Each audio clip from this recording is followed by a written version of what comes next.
Hello students, good morning. આપણે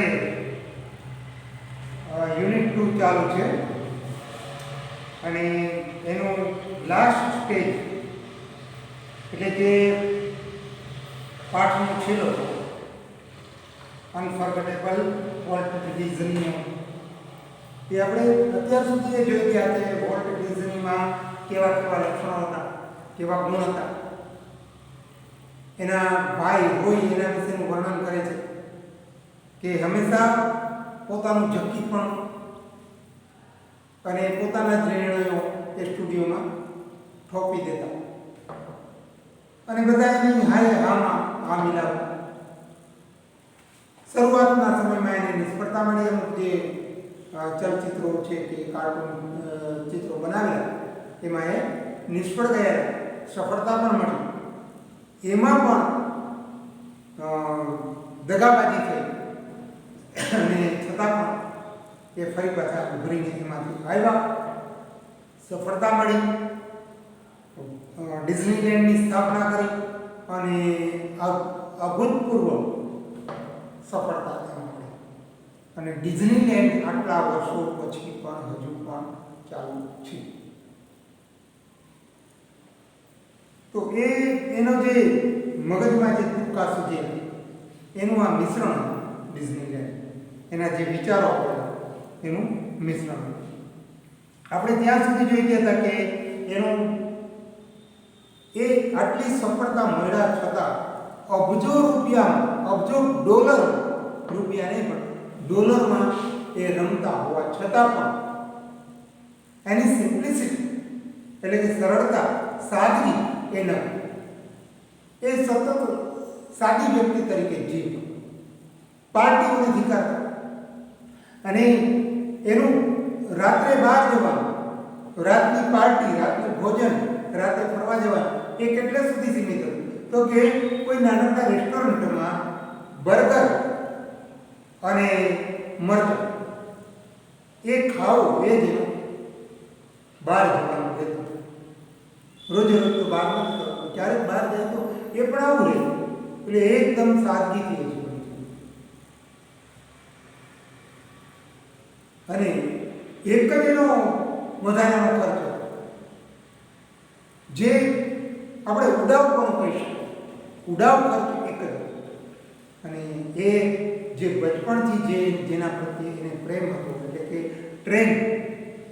train માટેનો જે એનો પ્રેમ હતો એ અકબંધ રહે બચપણથી લઈને એ જ્યાં સુધી જીવા ત્યાં સુધી. તો એ એક્સ્ટ્રા વેગન્સ અથવા તો ફિઝુલ ખર્ચ, નકામો ખર્ચ એ આ હતો કે એના ઘરની આજુબાજુની જે જગ્યા હતી, જમીન હતી, એની ઉપર એકદમ ટૂંકા નાના એવા પાટા પથરાયેલા, એ એનો વધારાનો ખર્ચ હતો. એ એનો પ્રેમ માટેનો પ્રેમ દર્શાવે છે. ડિઝનીલેન્ડમાં પણ એનો ટ્રેન પ્રત્યેનો પ્રેમ સ્પષ્ટ થાય છે કે જે એક જૂનામાં જૂનું એક એન્જિન હતું એ એમાં મૂકેલું છે, જે લોકોનું આકર્ષણનું કેન્દ્ર બન્યું છે. તો આ એના ખર્ચા, આવું એનું વ્યક્તિત્વ હતું. આગળ જોઈએ એણે એના પછી શું શું કરેલું છે એની વાત જોઈ જાય તો આગળની વાત છે કે એ આટલું કમાય છે. એના પછીની વાત છે, what do you do with all your money? A friend once asked him, pointing at the studio. Walt said, I fertilize that field with it. What do you do with all your money? તારે આ બધા પૈસાનું તું શું કરે છે? એક મિત્રએ આવું પૂછ્યું કે આ બધા પૈસાનું તું શું કરે? એણે પોતાના સ્ટુડિયો તરફ આંગળી ચૂકી કે આ ફિલ્ડ, આ ખેતર, ફિલ્ડ એટલે ખેતર, ક્ષેત્ર પણ, આ ક્ષેત્રને હું ફળદ્રુપ બનાવું છું, આ ખેતરને હું ફળદ્રુપ બનાવું છું, એનાથી એનો ખાતર તરીકે ઉપયોગ કરું અને એને ફળદ્રુપ બનાવું છું. And it is true that Walt plowed money back into the company almost as fast as it came in. અને એ સાચું જ હતું. જે એણે કીધું કે હું આને ફર્ટિલાઇઝ કરું છું એ સાચું જ હતું. રોય એવું કહે છે કે જેટલી ઝડપથી એની પાસે પૈસા આવતા લગભગ એટલી જ ઝડપથી એ પૈસાને એમાં વાવી દે, એનું વાવેતર કરે, પ્લાવ એટલે વાવી દે. એટલે કે એમાં એ ખર્ચ કરવો, એમાં રોકાણ કરી દે સ્ટુડિયોની અંદર.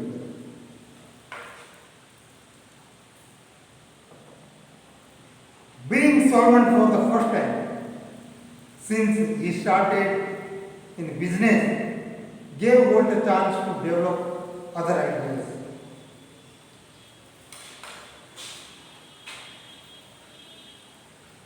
Solvent.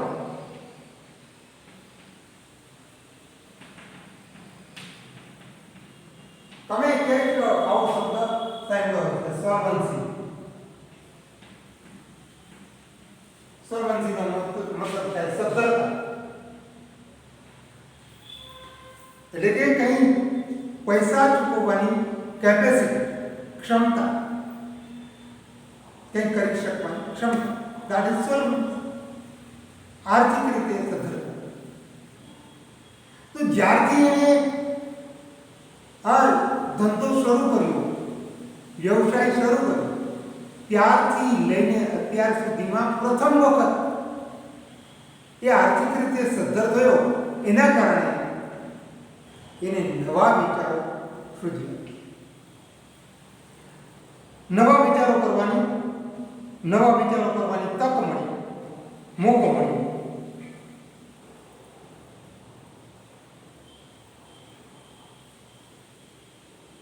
This included the development of mineral kind and alpine like valley high in the Sierra mountains.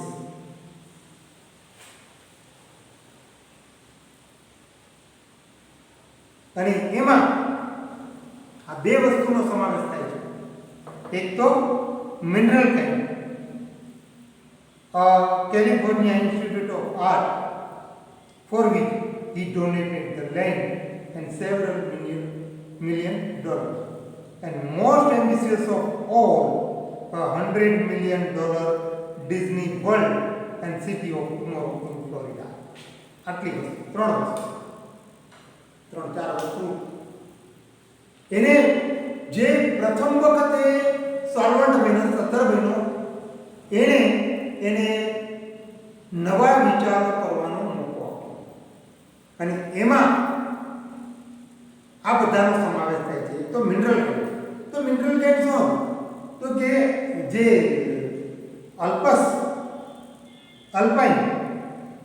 Alpine જેવી જ ખીણ કે જે સિયેરા પર્વતમાળામાં આવેલી જે ખીણ પ્રદેશ હતો એનો વિકાસ કરો, જ્યાં શૂટિંગ ને બધું થઈ શકે એવો ખીણ પ્રદેશ કે જે અલ્પાઇન જેવો હતો. અલ્પાઇન પર્વતમાળામાં જે ખીણ પ્રદેશ છે અદ્ભુત પૂર્વ, અને ત્યાં ઘણા બધા શૂટિંગો થાય છે. એવું જ આ પણ હતું કે એનો વિકાસ કરો, એનો સમાવેશ થાય છે. California Institute of Art, California એ સિટીનું નામ છે, પણ ત્યાં એક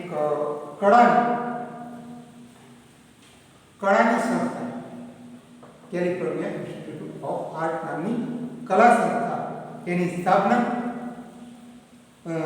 અને એ સંસ્થા વિશે કીધું છે કે for which he donated the land and several million dollar. એ કલા સંસ્થા માટે કે જેના માટે એણે જમીન અને અસંખ્ય લાખો ડોલર દાનમાં આપેલા. એ સંસ્થા અને ખૂબ જ મહત્વકાંક્ષી, ambitious, most ambitious of all, આ બધામાં સૌથી મહત્વકાંક્ષી એવું $100 million Disney World and City of Tomorrow in Florida. અને એ બધાથી મહત્વાકાંક્ષી એવું ફ્લોરિડામાં આવેલું 100 મિલિયન એટલે કે 1 મિલિયનનો મતલબ થાય છે 10 લાખ, 1000 લાખ એટલે કે 100 અબજ, 100 અબજ ડોલર ડિઝનીલેન્ડ અને સિટી ઓફ ટુમોરો આવતીકાલનું શહેર એવું નામ, પણ એનું આપણે ભાષાંતરમાં કરે સિટી ઓફ ટુમોરો. તો એ સિટી ઓફ ટુમોરો વિકાસ, આ બધા માટે એને એ વિચાર, આ નવા ધંધાએ એને એવો વિચાર કરવાની તક આપે. આર્થિક સદ્ધરતા. Tragically, in the midst of all this activity, Walt was stricken with this fatal illness.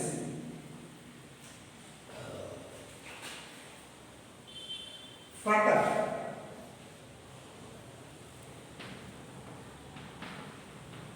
એટલે કે ઘાતક, જીવલેણ.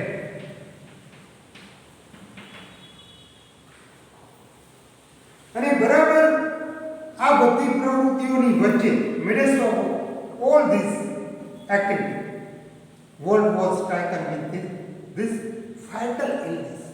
આ ઘાતક બીમારી, illness એટલે બીમારી, ઘાતક બીમારીનો એને ફટકો પડ્યો. ઘાતક બીમારી એની ઉપર હુમલો કર્યો અથવા ઘાતક બીમારીમાં એ સપડાયો. I heard him refer to this cruel blow only once. અને મેં એને આ જે ઘાતક બીમારી હતી, જે ફટકો પડે, ક્રુઅલ બ્લો, ઘાતકી જે ફટકો હતો, જે આઘાત હતો, એના વિશે એક જ વાર એનો ઉલ્લેખ કરતા મેં સાંભળ્યો. I heard him refer એટલે ઉલ્લેખ કરો, એનો એક જ વખત ઉલ્લેખ કરતા મેં સાંભળેલો. અને ઉલ્લેખ કેવો કરે છે? Whatever it is I have got, he told you don't get it. મને જે થયું, whatever I got it, મને જે કાંઈ પણ થયું એટલે કે મને જે કાંઈ બીમારી છે એ બીજા કોઈને નથી, એ બીજા કોઈ નથી. ઘણા માણસો બહુ દુઃખી થાય ને ત્યારે એવું કહેતા હોય છે, મને જે દુઃખ પડ્યું ને બીજાને ન પડે. એટલા બધા દુઃખી હોય છે, એટલું દુઃખ પડે. તો આ જે બીમારી છે એ પણ એવી હશે, પીડાદાયક હશે કે એને એવું કીધું કે મને જે કાંઈ થયું ને એ તમને કોઈ ન થાય.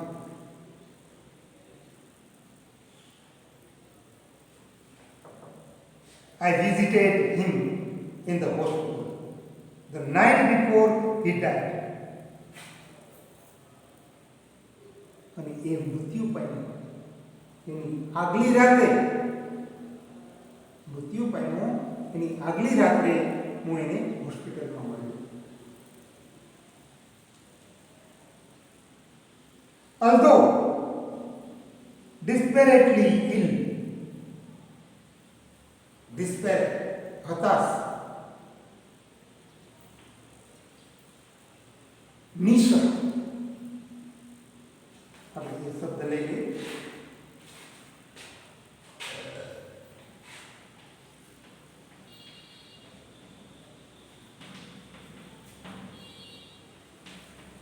despair, નિસહાય,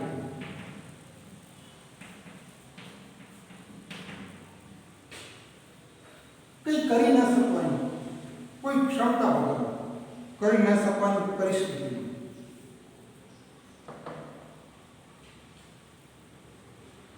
Although desperately ill, he was as full of plan for the future as he had been all his life.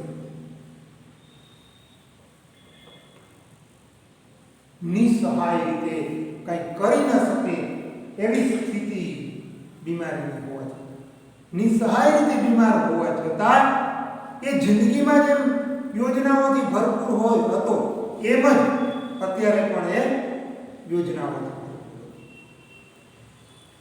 નિસહાય રીતે બીમાર હોવા છતાં એ યોજનાઓથી એટલો ભરપૂર હતો કે આખા જીવનમાં જેવી રીતે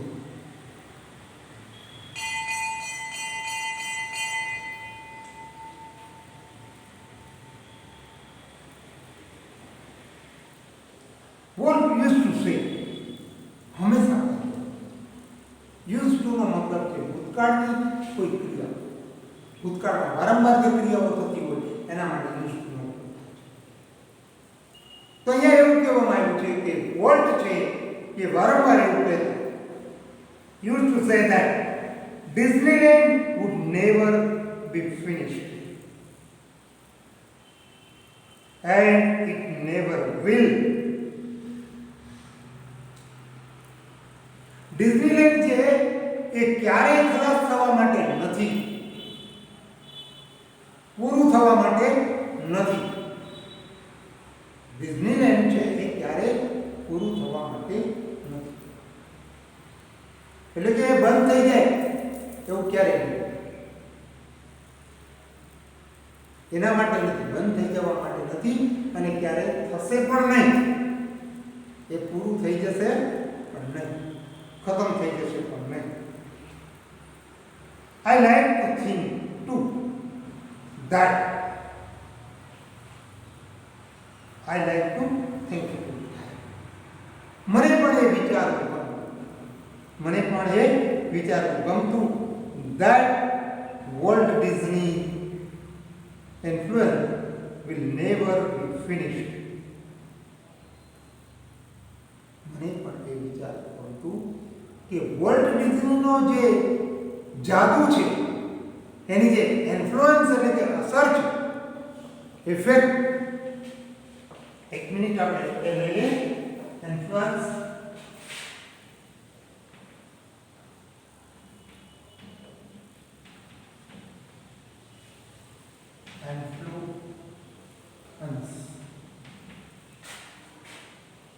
અસર એનો બીજો પર્યાય છે ઇફેક્ટ. તો એ એવું કે છે કે મને પણ એ વિચારવું ગમતું કે વોલ્ટ ડિઝનીની અસર ક્યારેય ઓછી ન થાય, નેવર બી ફિનિશ, ક્યારેય પૂરી નહીં થાય, ક્યારેય ખતમ નહીં થાય. એની અસર સતત ડિઝનીલેન્ડ ઉપર રહેશે, વોલ્ટ ડિઝનીની અસર સતત રહેશે એવું વિચારવાનું મને પણ સારું લાગતું. That through his creation, future generation will continue to celebrate what he once described. Through his creations, અને એ અસર કઈ રીતે કરે છે?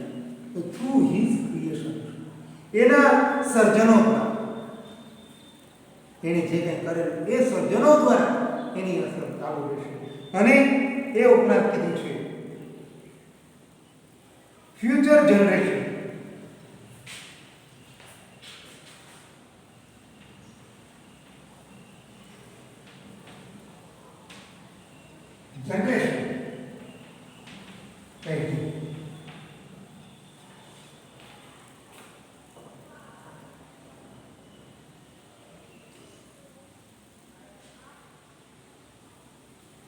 future generation will continue to celebrate what he once described as.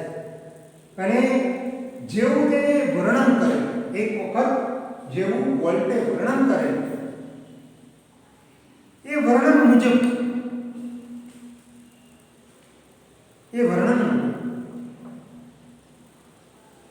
આજે આવનારી પેઢી છે, નેક્સ્ટ જનરેશન, ફ્યુચર જનરેશન એટલે કે ભવિષ્યની પેઢી એની ઉજવણી કરશે. જે કંઈ એણે કહેલું એ બાબતની આ લોકો ઉજવણી કરશે, નવી પેઢી ભવિષ્યની પેઢી ઉજવણી કરશે. અને એણે શું કહ્યું? that precious as the something in every human being. દરેક માણસની અંદર પ્રેશિયસ, કિંમતી, પ્રશંસનીય, કિંમતી એવું એઝલેસ એટલે કે ક્યારેય વૃદ્ધ ન થાય, ઉંમર વગર એટલે કે ક્યારેય વૃદ્ધ ન થાય તેવું કંઈક છે. દરેક માણસની અંદર એક કિંમતી અને વૃદ્ધ ન થાય એવો એક ગુણ છે, એવું કંઈક છે કે જે ageless in every human being, which એટલે કે જે makes us play with children's toy and laugh at silly things and sing in the bathtub and drink. એ જે પ્રાઇસલેસ એન્ડ આઇઝલેસ છે એ શું છે? પ્રેશિયસ, કિંમતી વસ્તુ. એવું દરેક માણસની અંદર છે. એ ગુણ કયો છે?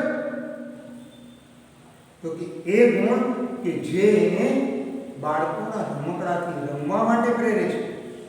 મોટા થઈને ઘણીવાર કાર્તિકને આમ હલાવતા હોય, બાળકોનું રમકડું આવે તો એનાથી ક્યારેક ભલે બાળક સાથે રમતા હોય પણ ક્યારેક એનાથી રમી લે. ચાવી વાળું હોય તો એને ચાવી ભરીને મૂકી દો, કેવું હાલે છે, જો એને ખુશ થાય, પોતાના બાળપણને યાદ કરે. તો એ જે બાળપણના વિચારો છે, એ બાળપણમાં જે વિચારો હતા, જે કંઈ એનામાં ગુણ હતા, એ ક્યારેય મળતા નથી. એ સતત એનામાં રહે છે ને ક્યારેક ને ક્યારેક એને આવું કરવા માટે પ્રેરે છે. એ ઉપરાંત એવું પણ કીધું છે કે બાથરૂમની અંદર ગાવ અને સપના એ બધું જ આ ગુણને આધારિત છે.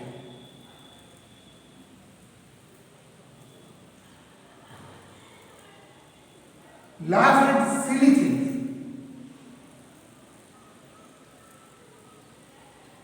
આપણે નાના બાળકોને ખાલી કામ કરીએ હાવ અને હસતું ફરી પાછું આપણે સતત એ દાંત.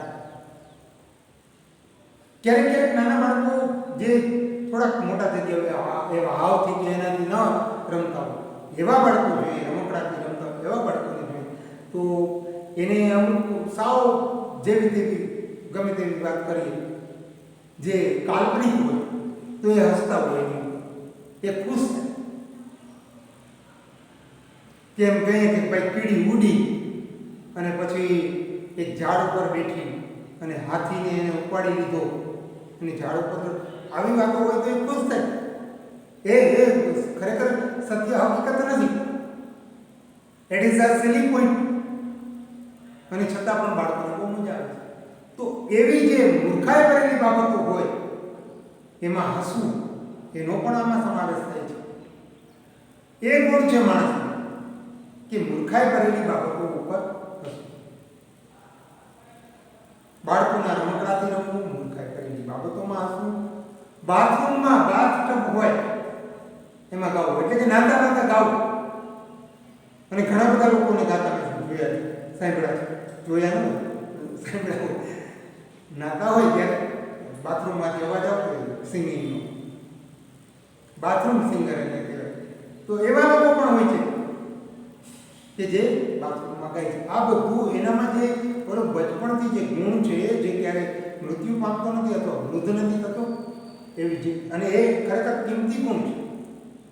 બાળપણનું ભોળપણ એનામાં હોય છે, એ કિંમતી ગુણ છે. એની અહીંયા એ વોલ્ટે એવું કે દરેક માણસની અંદર આવો એક ગુણ છે જે બાળક જેવું વર્તન કરવા માટે એને પ્રેરે છે. આપણને ખબર છે કે કાર્ટૂનની સિરિયલ હોય ને તો મોટેરાઓ પણ એમાં બેસી જાય છે અને જોતા હોય, એ પણ આનંદ માને. તો અહીંયા આપણે ફિનિશ કરીએ. અને એ ઉપરાંત સપના પણ જોતા હોય, સપનામાં પણ એ ગીતો ગાતા હોય. બાથરૂમમાં ગીત ગાય, સપનામાં પણ ગાય. સપના ઘણા બધા જોવે, સિલી સપના, મૂર્ખાઈ ભરેલા સપનામાં પણ જોતા હોય છે. તો અહીંયા આપણે પાઠ પૂરો થાય છે. ફરી પાછા નેક્સ્ટ વીક મળશું. સરસ મજાની વોલ્ટ વિશેની વાત છે, એમાંથી પ્રેરણા લેવા જેવું પણ છે કે સંઘર્ષ વગર સફળતા નથી. સંઘર્ષ તો ઘણીવાર તમને નિષ્ફળતા મળે, પણ એવું કહેવાનું છે કે નિષ્ફળતા એ સફળતાના પાયાના પથ્થરો છે, એની ઉપર જ આપણે સફળ થઈ શકીએ છીએ. તો અહીંયા એ નિષ્ફળતામાંથી વોલ્ટ કેવી રીતે સફળ થયો, આર્થિક રીતે નબળો હોવા છતાં પણ કેવી રીતે સબળ બન્યો, એની એક સરસ મજાની વાત આપણને પ્રેરણાદાયક વાત અહીંયા કરવામાં આવી છે. Thank you very much. ફરી પાછા નેક્સ્ટ વિડીયોમાં મળશું.